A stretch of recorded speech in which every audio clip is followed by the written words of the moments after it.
মানে আমি মা বাবাকে নিয়ে ছুটিতে বেড়াতে গেছিলাম। ফিরে আসার দিন সমুদ্রের ধারে হাঁটতে হাঁটতে হঠাৎ একটা জটলা দেখতে পাই। সেখানে ভিড় ঠেলে গিয়ে দেখি ও অচৈতন্য অবস্থায় পড়ে আছে। চেক আপ করে দেখলাম যে ও মৃত নয়, জীবিত। তো তখন ওকে ট্রিটমেন্টের জন্য নিয়ে গেলাম, কিন্তু ওখানে লোকালি যা অ্যারেঞ্জমেন্ট ছিল সেখানেও ট্রিটমেন্ট করানো সম্ভব হতো না। তাই বাধ্য হয়ে ডিসিশন নিলাম যে ওকে কলকাতা শিফট করব। অ্যাকর্ডিংলি আমরা ওকে কলকাতা নিয়ে এলাম, ট্রিটমেন্ট করানো হলো। যখন ওর জ্ঞান ফিরল, জ্ঞান ফেরার পর এটা বোঝা গেল যে ওর মেমোরি লস হয়েছে, কিছু মনে করতে পারছে না। ফলে কোথায় থাকে, ওর যাবতীয় ইতিবৃত্তান্ত কিছুই আমরা জানতে পারিনি। বাই দিস টাইম আমার পরিবার থেকে ঠিক করা হয় যে ওর সঙ্গে আমার বিয়ে দেবে। মানে ও এই অল্প সময়ের মধ্যেই আমাদের পরিবারের সবার মন জয় করে ফেলেছিল। এই প্রথম আমি কাউকে নিজের স্ত্রী হিসেবে ভাবতে শুরু করেছিলাম। বিয়ের দিন, বিয়ের সাজে, বিয়ের মন্ত্র উচ্চারণের সময় ও সবকিছু মনে পড়ে যায়। আর মনে পড়ে যাওয়ার সাথে সাথে ও ছুটে বেরিয়ে যেতে চায়। আমি ওকে বলি আমি তোমার সাথে যাব, আমি ওকে ফলো করি। তারপর ওকে নিয়ে আমরা যাই ওর শ্বশুর বাড়িতে, মানে যশ বোসের বাড়িতে। সেখানে যশ বোস ছিল না, কিন্তু ওর শাশুড়ি ছিলেন। শাশুড়ি আমাদেরকে এন্টারটেইন করেননি, যথারীতি আমাদের এন্টারটেইন করেননি। এবং কথায় কথায় উনি বলেন যে যশ রোহিণী চৌধুরীর বাড়িতে গেছে। আমরা তখনই সেখান থেকে বেরিয়ে আমরা রোহিণী চৌধুরীর বাড়িতে যাই। গিয়ে দেখি ওখানে যশ আর রোহিণী চৌধুরীর বিয়ে হচ্ছে। যথারীতি আমাদেরকে ওখানে দেখে সবাই অবাক হয়ে যায়। ইনফ্যাক্ট ওখানে এটাও রটনা করা হয় যে ও নাকি পুরোটাই অ্যাক্টিং করছে, ওর কিছু ওই স্মৃতি চলে যাওয়াটা ওটা একটা অ্যাক্টিং, ওটা কিছুই হয়নি। আমরা শুনে অবাক হয়ে যাই, কারণ ওরা ধরেই নিয়েছিল যে ও বেঁচে নেই, ও মারা গেছে। তারপর এই রটনাটা হয় যে আমার মতো একজন প্রসপেক্টিভ ছেলে বা যদি হাজবেন্ড হয়, তাকে পেয়েছে বলেই তার নিজস্ব প্রসপেক্টটা অনেক বেশি বাড়বে, বিদেশে যেতে পারবে, বিদেশে গিয়ে কাজ করতে পারবে, অনেক টাকা রোজগার করতে পারবে। এই ধারণাটা ওই বাড়ির সবার মধ্যে তৈরি হয়। এই কারণেই যশের সঙ্গে ও কোনো যোগাযোগ করেনি। যশও ভাবতে শুরু করেছিল যে শবনম ওকে ঠকিয়েছে। যশ শুধু যে ওকেই অপমান করে তা নয়, যশ অ্যাট টাইমস আমার সাথেও মিসবিহেভ করেছে, আমার সাথেও একটুখানি ওর একটু কথা কাটাকাটি হয়েছে, বা যাই হোক, that is not the point. আর এরকম সময়ই শবনম প্রথম ফাইট করে। এই অন্যায়টাও মেনে নিতে পারে না। শবনম রোহিণী চৌধুরী আর স্বপ্নদীপ ঘোষের নামে থানায় ডায়েরি করে। স্বপ্নদীপ অ্যারেস্টেড হয়। এখন কেসটা কোর্টে উঠেছে ম্যাডাম, আর সেই কেসের জন্যই আমরা আপনার কাছে এসেছি ম্যাডাম। বুঝলাম। আমি আপনাদের কাছ থেকে আরো কয়েকটা পয়েন্ট জানতে চাইব পরে। প্লিজ একটু সহযোগিতা করবেন আমার সাথে। ম্যাম, আমার অসহযোগিতা করার কিছুই নেই, নিশ্চয়ই করব। বাই দ্য ওয়ে, ওদের পক্ষের লয়ার কে জানেন? না। ইটস ওকে, আমি খবর নিয়ে নেব। যিনিই হন না কেন, যেটা সত্যি সেটা তো সত্যি। সারা জীবন সত্যের জন্য লড়াই করেছি। আমি লয়ার, কিন্তু তা বলে কখনো মিথ্যের সঙ্গে আপোষ করিনি। আমার কাজই হচ্ছে মিথ্যের হাত থেকে সত্যিকে বাঁচিয়ে তাকে প্রতিষ্ঠা করা। আপনারা নিশ্চিন্ত থাকুন, যা যা বলছেন প্রতিটা কথা যদি সত্যি হয়, আমি কথা দিচ্ছি জিত তো আপনাদেরই হবে। আচ্ছা ম্যাডাম, আপনার কনসালটেশন ফিজটা আমার সেক্রেটারির কাছে দিয়ে দেবেন, তাহলে কাল দেখা হচ্ছে। Thank you. অনেকদিন মিথ্যের সাথে সহবাস করেছি, আর না। এবার আমি আমার জীবনের সত্যিটাকে খুঁজতে চাই, সত্যিটাকে প্রতিষ্ঠা করতে চাই। আমি জানি এতে যশ এফেক্টেড হবে, কিন্তু সত্যিটা না ওরও জানা প্রয়োজন। লড়াইতে যখন একবার নেমেই পড়েছেন তখন এটা তো আপনার আর হাতে নেই। ইনফ্যাক্ট আপনার হাতে কিছুই নেই, এখন সব কিছু আমার হাতে। এই তথ্যগুলো সত্যি সেটা প্রমাণ করার দায়িত্ব আমার, আর সেই জন্যই তো আমাকে এতগুলো টাকা ফিস দিচ্ছেন। নিশ্চিন্তে থাকুন, বাড়ি যান, আমি আছি।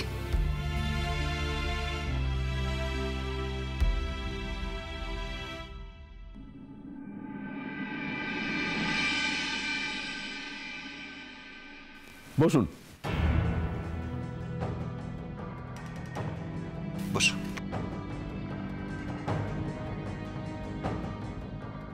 136A case number, Shabnam Khatun বনাম রোহিণী চৌধুরী। বাদী হাজির। তোকে এই দিনটা দেখতে হলো যশ।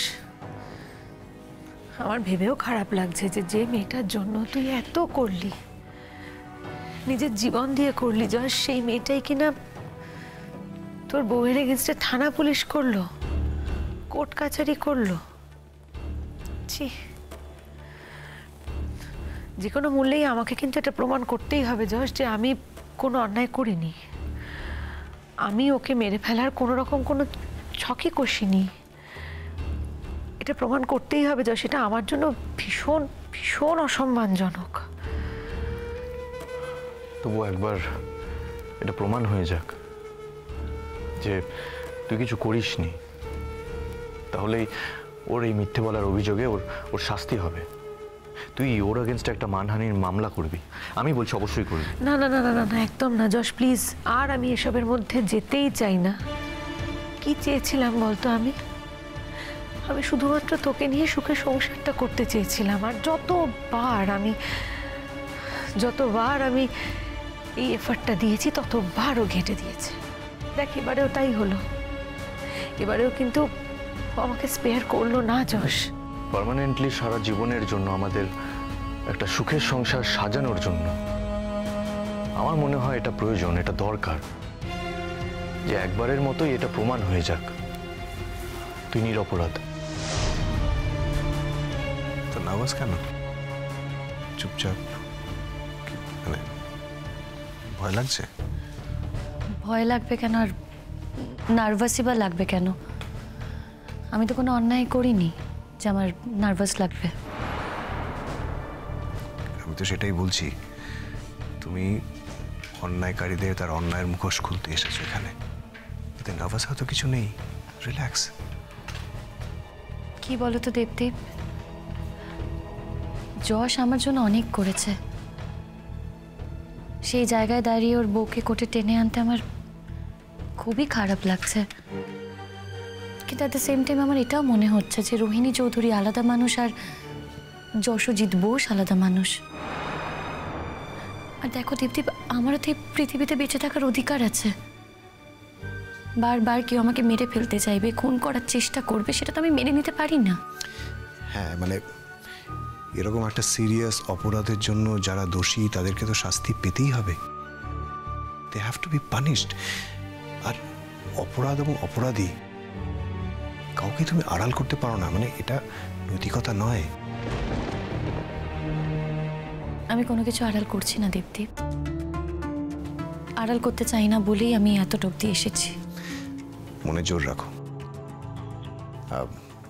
যা জিজ্ঞেস করা হবে সেটা সম্পূর্ণ বিশ্বাস নিয়ে বলো। আমি জানি তোমার সেই বিশ্বাসটা আছে। হ্যাঁ দীপদীপ, তুমি ভেবো না, যখন আমাকে ডাকা হবে, আমাকে কিছু বলতে বলা হবে, আমি নার্ভাস না হয়ে বলবো। এটুকু জোর আমার আছে। কি ব্যাপার, সব ঠিক আছে তো? হ্যাঁ, ঠিকই তো আছে বলে মনে হচ্ছে। মানে আপনি আছেন সেটাই ভরসা। সত্যি আছে সেটাই ভরসা। হ্যাঁ, আমার কাজ শুধুমাত্র সত্যিটুকু বের করে আনা। শবনম, যেখানে সত্যি থাকে সেখানে আর কাউকে লাগে না। সত্যি নিজের জোরেই প্রতিষ্ঠা পায়। ডোন্ট ওয়ারি, আপনারা বসুন। হ্যাঁ শিওর, থ্যাংক ইউ। বসুন।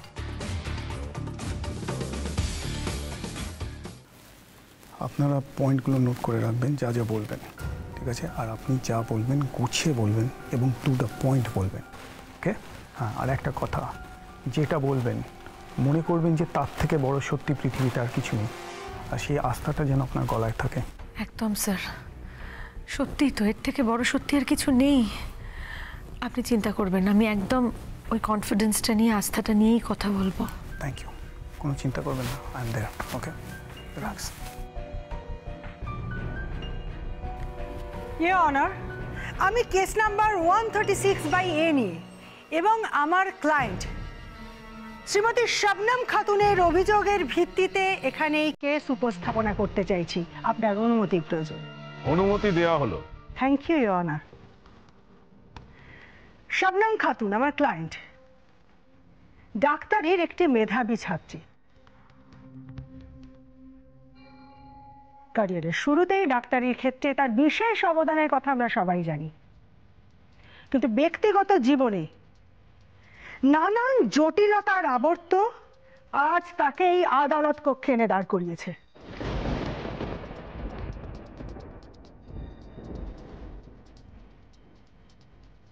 মূলত গ্রামের একটি মেয়ে ইয়োনা,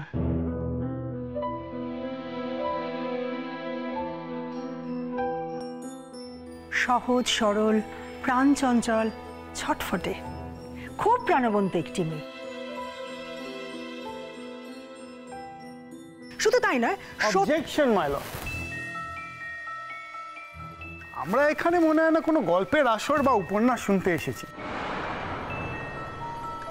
শবনম খাতুনের ব্যক্তিগত চরিত্র অতীতে কি ছিল বা না ছিল আমার মনে হয় না আমাদের জানার প্রয়োজন আছে।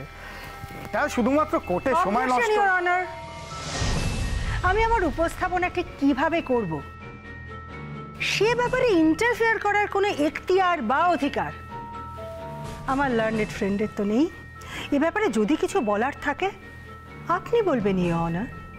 তবে তার আগে আমি একটা কথা বলতে চাই। শবনম খাতুনের লড়াইটা যদি আমরা জানতে না পারি, তাহলে যে কারণে, যে বিচারের আশায় আজকে উনি আদালতে এসেছেন, সেটাকে যোগ্য সম্মান জানানো হবে তো ইয়োর অনার। এই একই কারণে শবনম খাতুনের কেস হিস্ট্রি, ব্যাকগ্রাউন্ড স্টোরিটা আমাদের প্রত্যেকের জানা ভীষণ দরকার। হ্যাঁ, আমার লার্নেড ফ্রেন্ড এটা নাও মানতে পারেন, তাতে কিচ্ছু আসে যায় না, কারণ এই আদালত কক্ষে আমি ওনার ছাত্রী নই। আপনি বসুন, আপনি বলুন। Thank you honour. Shabnam Khatun গ্রামের দরিদ্র মুসলিম পরিবারের একটি মেয়ে।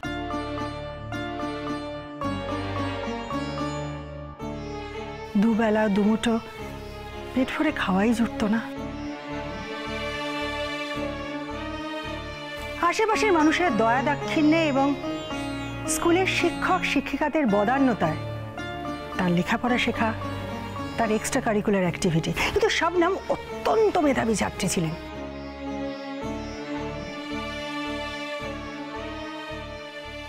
সম্পূর্ণ নিজের যোগ্যতায় কলকাতার অন্যতম বিখ্যাত মেডিকেল কলেজে ভর্তি হন এবং সেই কলেজের ধাপগুলো সসম্মানে উত্তীর্ণ হয়ে চলেন।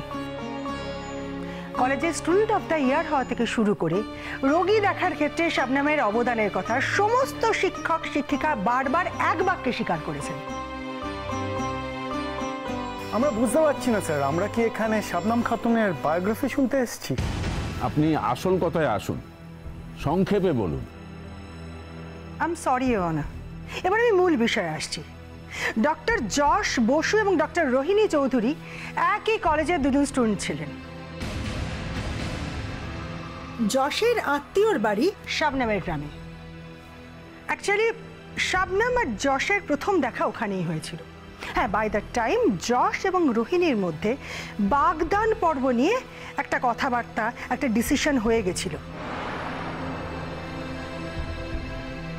কিন্তু শাবনামের সাথে আলাপ হওয়ার পরে ওর সত্যের প্রতি নিষ্ঠা ও লড়াকু মানসিকতা, বলাই বাহুল্য, যশ আস্তে আস্তে শাবনামের প্রতি আকৃষ্ট হয়ে পড়ে।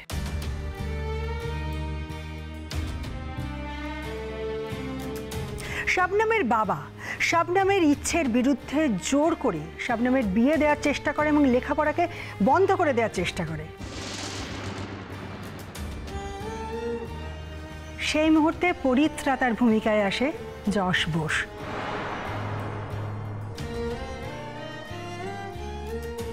সেই বিয়ে থেকে শাবনামকে নিয়ে তাকে রেস্কিউ করে যশ বোস এবং উন্মত্ত জনতার রোষের হাত থেকে শাবনামকে বাঁচানোর জন্য যশ নিজের হাত কেটে সেই রক্ত দিয়ে শাবনামের মাথা রাঙিয়ে দেয়।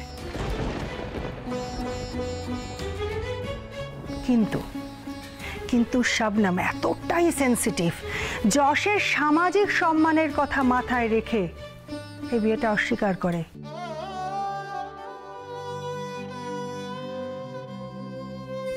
রাস্তার কলের জলে মাথার সেই রক্ত ধুয়ে ফেলে।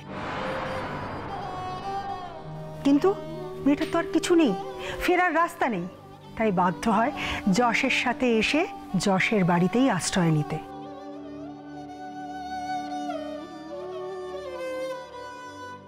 কিভাবে আশ্রয় নিতে না ভেবে দেখুন ইওর অনার, ডাক্তারির একজন মেধাবী ছাত্রী যশের বাড়িতে আশ্রয় নেয় কাজের লোকের পরিচয়ে।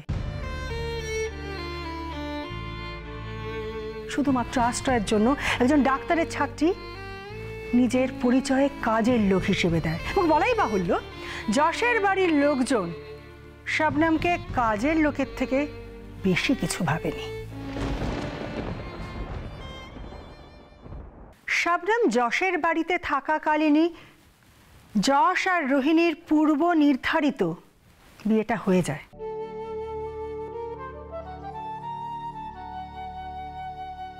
কিন্তু শাবনামের প্রতি যশের এই যে আকর্ষণ, শাবনামকে আরো অনেকটা বেশি জানার এই যে চেষ্টা, এই যে বারবার শাবনামের প্রতি যশের ছুটে যাওয়া,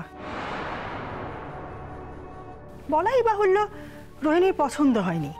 এটা সত্যি, কোনো স্ত্রীর পছন্দ না হওয়ারই কথা। কিন্তু রোহিণী এর যে সরাসরি খুব একটা প্রতিবাদ করেছে তা কিন্তু নয়, কিন্তু ঘুরিয়ে ফিরিয়ে শাবনামের জীবন এতটাই অতিষ্ঠ করে তুলেছে,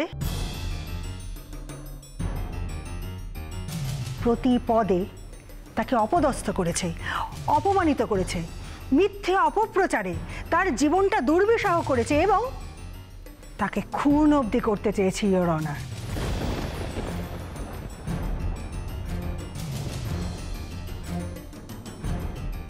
ইয়েস ইওর অনার। আর এই যা যা কথা বলছি তার যথেষ্ট সাক্ষ্য প্রমাণ আমার কাছে আছে। প্রয়োজনে তা আমি আদালতে পেশ করব।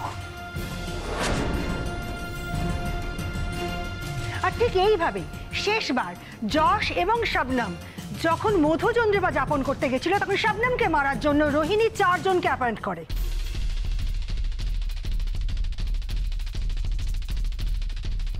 আর পুরো বিষয়টাতে প্ল্যান করে ওদেরকে সাহায্য করে স্বপ্নদীপ ঘোষ, যে এই মুহূর্তে পুলিশ কাস্টাডিতে আছে এবং প্রয়োজন হলে তাকে আমরা আদালতে ডেকে পাঠাবো ইওর অনার।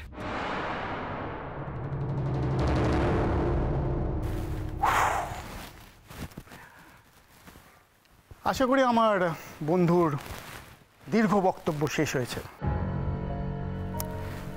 শবনম খাতুনকে নিয়ে যে বিস্তৃতভাবে গল্প উনি রচনা করলেন, আশা করি সেটা শেষ হয়েছে। আর সেটা শেষ হলে ইওর অনার, এবার আমরা বাস্তবে কি ঘটেছিল সেটা নিয়ে আলোচনা করি। আর সেই বাস্তব ঘটনা অনুযায়ী আমি আমার কেসটাকে উপস্থাপন করতে চাই। স্যার, ডক্টর রোহিণী চৌধুরী একজন ভদ্র এবং সম্ভ্রান্ত পরিবারের মেয়ে, এবং সে একজন সম্ভ্রান্ত পরিবারের বউ।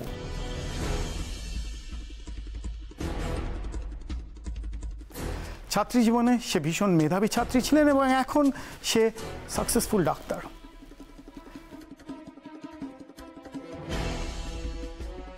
কলেজের প্রথম বছর থেকেই তার এবং যশ বসুর মধ্যে ভালোবাসা। হ্যাঁ, অবশ্য মাঝখানে কিছুদিনের জন্য শবনম খাতুনের মঞ্চে আবির্ভাব হয়।